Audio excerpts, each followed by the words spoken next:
Hello friends, मेरे channel पे आपका बहुत बहुत स्वागत है। तो ये देखिए, आज मैंने कितना सुंदर सा ये डोरमेट बनाया है। इसे आज मैंने वेस्ट पड़े हुए कुर्तियों से बनाया है, वेस्ट पड़े हुए ब्लाउज पीसेस से बनाया है और ये देखने में काफ़ी सुंदर लग रहा है। तो चलिए इस डोरमेट को बनाना शुरू करते हैं। तो आज हम इस तरह के वेस्ट पड़े हुए ब्लाउज पीसेस में से या फिर इस तरह का कोई भी वेस्ट पड़ा हुआ कपड़ा है, कुर्ती है, आज हम उनमें से डोरमेट बनाएंगे।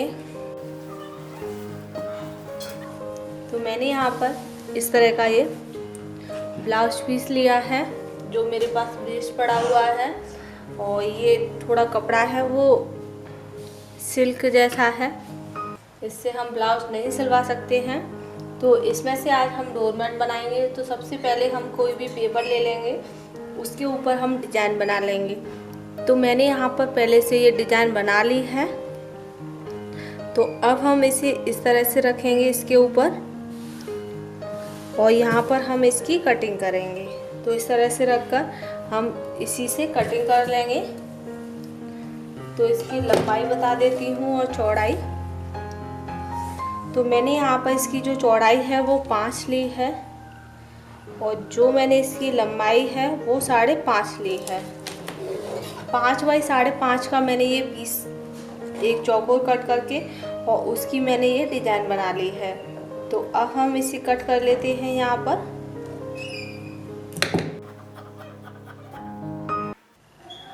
आप पहले इसकी ड्रॉ कर लें और उसके बाद आप इसे कट करें। तो इसी तरह के हमें ये सारे पैचेस कट करने हैं। तो अब हम इसे इस तरह से उल्टा रख लेंगे जिससे जो हमारा कपड़ा है वो कम वेस्ट होगा और जो हमारे पैचेस हैं वो अच्छे से कट के तैयार हो जाएंगे, यानी कि कम कपड़े में ज़्यादा पैचेस कट जाएंगे। तो इसलिए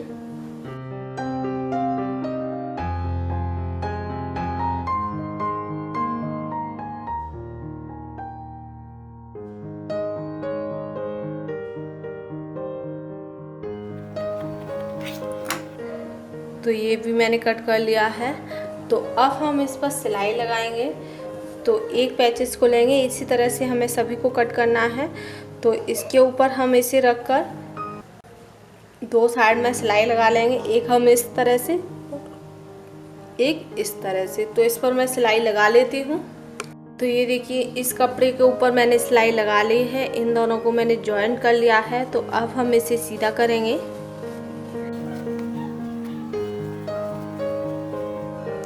तो इस तरह से मैंने इसे सीधा कर लिया है। तो अब हम इसके किनारों पर सिलाई लगाएंगे। एक सिलाई हम इस साइड से, एक हम इस साइड से। तो एक सिलाई हम इस तरह से, एक हम इस तरह से। तो ये देखिए, मैंने यहाँ पर इस पैचेस को बना लिया है इस तरह से। और पीछे मैंने यहाँ पर कैरी बैग का यूज किया है, फैब्रिक कैरी बैग का, जिसमें हम कपड़े लेकर आते हैं उसका। आप इसकी जगह वेस्ट के लिए कोई और भी यूज कर सकते हैं। और इस तरह से मैंने यहाँ पर ये पैचेस बना लिए हैं। तो मैंने इसी कलर के यहाँ पर कुछ पैचेस बना लिए हैं जितनी भी मुझे ज़रूरत है। और एक कलर के मैंने इसके बनाए हुए हैं और एक कलर के मैंने इसके बनाए हुए हैं। तो ये देखिए, टोटली मैंने इसमें 3 कलर बनाए हैं। तो अब हम वेस्ट देख लेते हैं इसके लिए।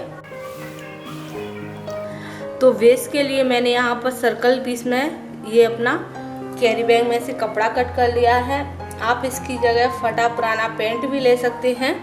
और ये देखिए, सबसे पहले हम कोई भी एक कलर आप इसमें से ले लें और इसकी किनारी पर हम इस तरह से ये पैचेस रखेंगे।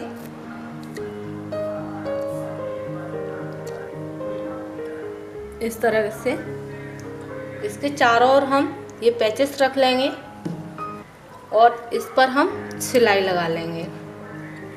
तो ये देखिए, इस तरह से हम इसके चारों ओर ये पैचेस रख लेंगे और इस पर सिलाई लगा लेंगे। आप चाहें तो इसे पिनअप भी कर सकते हैं, आप चाहें तो इसी तरह से एक एक लेकर आप डायरेक्ट इस पर सिलाई लगा सकते हैं। तो मैं इन पैचेस को सिल लेती हूँ इसमें। तो ये देखिए, फर्स्ट रो मैंने इस पर सिल ली है। तो इसी तरह से अब हम सेकंड रो लगाएंगे। तो आप कोई भी पैचेस लगा सकते हैं यहाँ पर। तो अब हम इसके, यानी कि पहले हमने इस तरह से लगाए हैं, तो अब हम इसके इस तरह से रखेंगे इनको।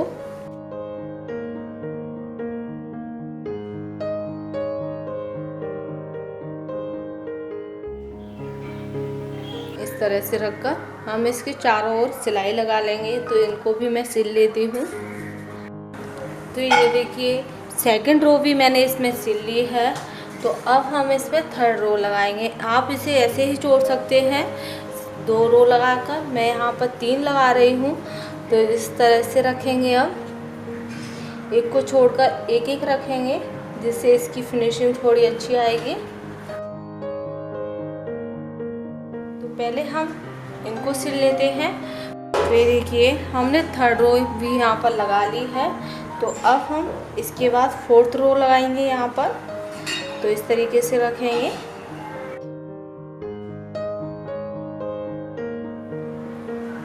तो अब हम इसको भी सिल लेते हैं इसी तरह से रखकर। अब हम इनको सिल लेते हैं। तो ये देखिए इसमें मैंने फोर्थ रो भी लगा ली है, यानी कि 4 कलियों को मैंने इसमें सिल लिया है, 4 कलियाँ। तो अब हम जो हमने पहली वाली जो कली लगाई थी इसमें, उसी में से मैंने यहाँ पर उसी कपड़े में से स्ट्रिप कट कर ली है 1.5 इंची की। तो आप कितनी भी इंची की कर सकते हैं। तो इस तरह से हम रखकर इस पर इस तरह से फ्रिल लगाते जाएंगे और इसके चारों ओर हम इस फ्रिल को सिलते जाएंगे। आप चाहे तो पहले ये फ्रिल लगाकर आप इसे सिल सकते हैं, या फिर आप टाइम और थोड़ा सा हमारी सिलाई बचेगी उसकी वजह से आप इस तरह से भी आप इसमें फ्रिल लगा सकते हैं। तो इसी तरह से मैं इसके चारों ओर इसे फ्रिल लगाकर और इसे पूरा कवर कर लेती हूँ। वो फ्रिल को हम इस तरह से घुमाते हुए इसमें लगाते जाएंगे और बीच में आकर हम इसका एंड कर देंगे। तो ये देखिए आप चाहे तो पहले इस तरह से सिलाई लगाकर आप पहले फ्रिल को बना लें इस तरह से, और या फिर आप इसी तरह से डायरेक्ट इस तरह से रखकर जहाँ पर हमने ये पहली सिलाई लगाई हुई है, ये सिलाई लगी हुई है, यहीं पर हम ये कपड़े को रखेंगे इस तरह से अंदर की साइड में फोल्ड करते हुए, और इसे हम इस तरह से फ्रिल लगाते हुए इसमें यानी कि प्लेट्स लगाते हुए और इस पर हम पूरे पैच से सिलकर इसे कवर कर लेते हैं। तो ये देखिए मैंने यहाँ पर इसमें 1 रो लगा ली है। तो अब हम क्या करेंगे, अब हम इसमें सेकंड लगाएंगे। तो अब हम इसे इस तरह से साइड में करते जाएंगे और इसी के साइड से हम यहाँ पर ये फ्रिल सिलते जाएंगे। ये देखिए इस तरीके से सिलेंगे इस तरह से। तो अब हम यहाँ से इसे इस तरह से करेंगे। तो यहाँ से आधा इंची का गैप छोड़ते हुए यहाँ पर हम इसमें सिलाई लगाएंगे। तो जो हमारी फ्रिल है वो इस तरह से आएगी, यानी कि जो ये कपड़ा है यहाँ पर जो हमने इसमें प्लेट्स लगाते हुए इसे सिला है तो इस तरह से आएगा। तो इसे हम पूरा इसी तरह से कवर करना है। इसे हम इस तरह से साइड से करते जाएंगे। जब भी हम यहाँ पर इसको सिलेंगे तो इसी तरह से हमें इसे पूरा फिल करना है। तो ये देखिए इसे मैंने पूरा फिल कर दिया है, ये देखिए इस तरह से। और ये देखने में काफ़ी खूबसूरत लग रहा है ये डोरमेट, और काफ़ी थिक बना है। ये देखिए बिल्कुल इस तरह से लग रहा है जिस तरह से हमने, अगर आप इसे कहीं भी फ्लोर पर डालोगे तो इस तरह से लगेगा जिस तरह से हमने कोई रंगोली बना के रखी हुई है अपने फ्लोर पर, जो देखने में काफ़ी खूबसूरत लग रहा है। और इसे बनाना कितना आसान है। तो अगर आपको मेरा ये वीडियो पसंद आए तो प्लीज़ मेरे वीडियो को लाइक करें और मेरे चैनल को सब्सक्राइब और शेयर करें। फिर मिलेंगे नई वीडियो के साथ, तब तक के लिए बाय बाय।